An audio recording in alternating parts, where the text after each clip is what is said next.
Hi guys, William Speaks Tech here, VST, and today I want to show you an article from XDA developers about the latest Android 11 developer preview. Okay, I think it's going to be some very nice information.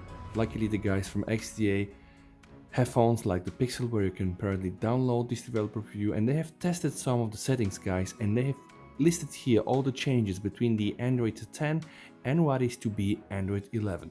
So if you want to see all the news, guys, stay throughout the video with me, and I hope you're gonna like it. Okay, we're gonna start. So Android 11, guys, what is gonna be new inside Android 11? So Google officially kicked off the next version of Android.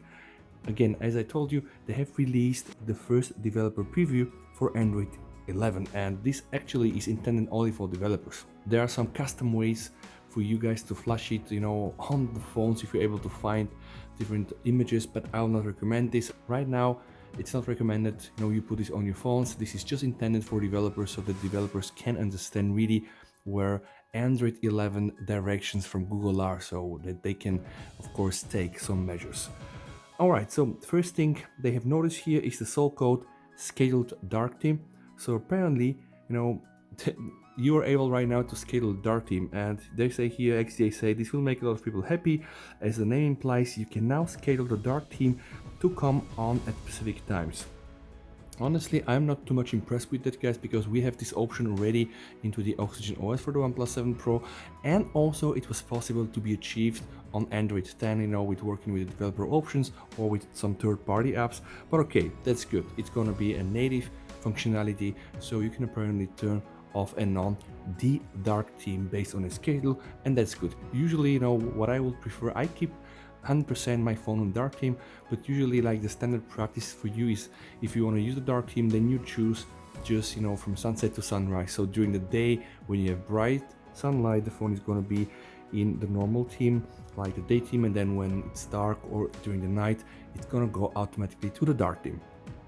The next thing they found out is the bubble notifications enabled by default. Okay, so you see here bubble notifications enabled by default. These bubbles were introduced in Android 10, and XDA says that Google intends to do more with them.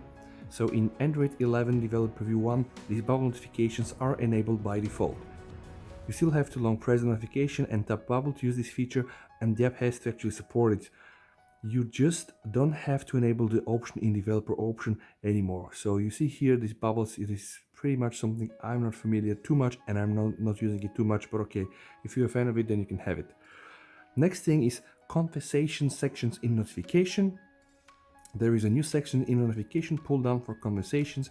This is where notifications from messaging apps will appear, and there are some new quick actions you can take on them.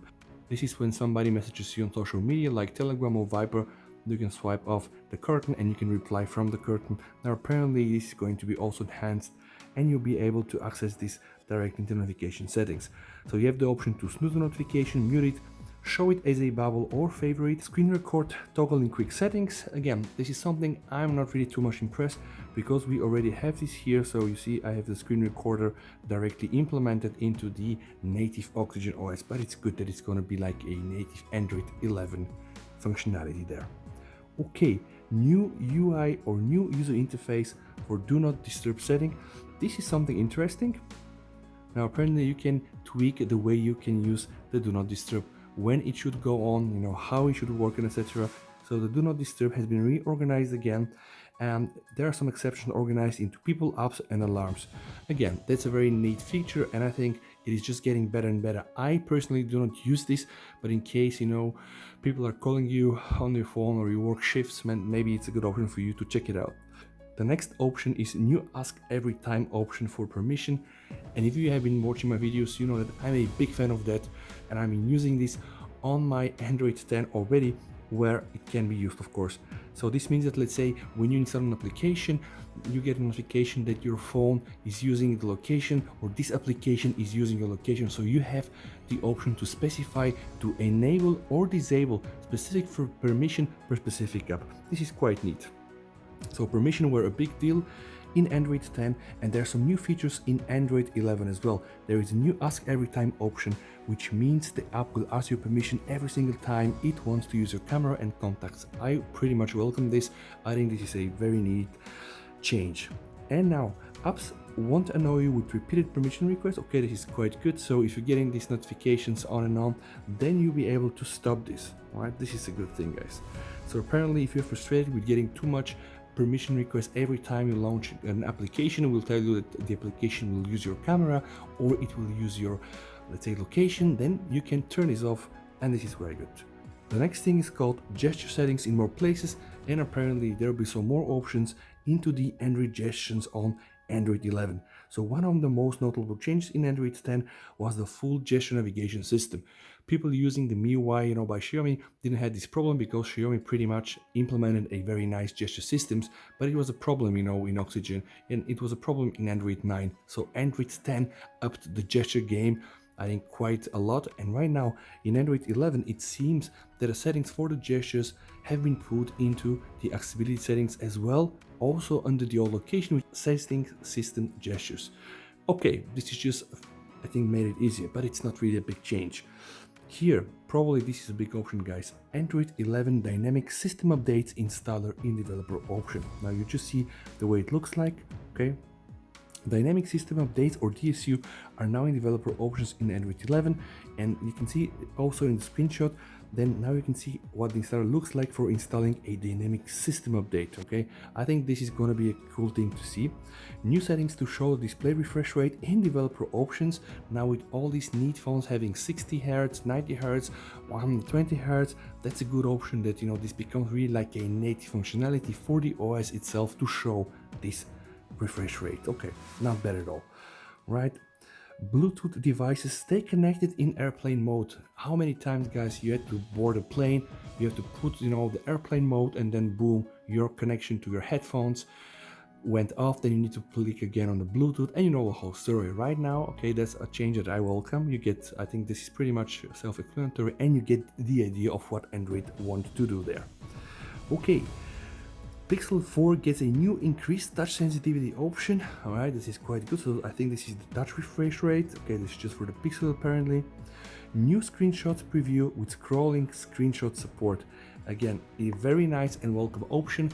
Now we don't have this issue in the OnePlus 7 Pro or actually in the OxygenOS as well in MIUI and Xiaomi. So when you do a screenshot, guys, you see I can expand the screenshot, standard functionality inside the OxygenOS, but it's very good that it will be also part of the standard Android 11. Okay, new motion sense gesture to pause music on the Pixel 4. Now apparently, this is just for the Pixel 4, so I will not put a lot of time to discuss this. Pin an app to the share menu. Okay, again, something new and also maybe useful, so we can apparently share and now pin apps into the shares. You have new magnify settings, which is quite neat. So if you need to magnify a portion of your screen, apparently you can do this right now with new settings, so probably more options.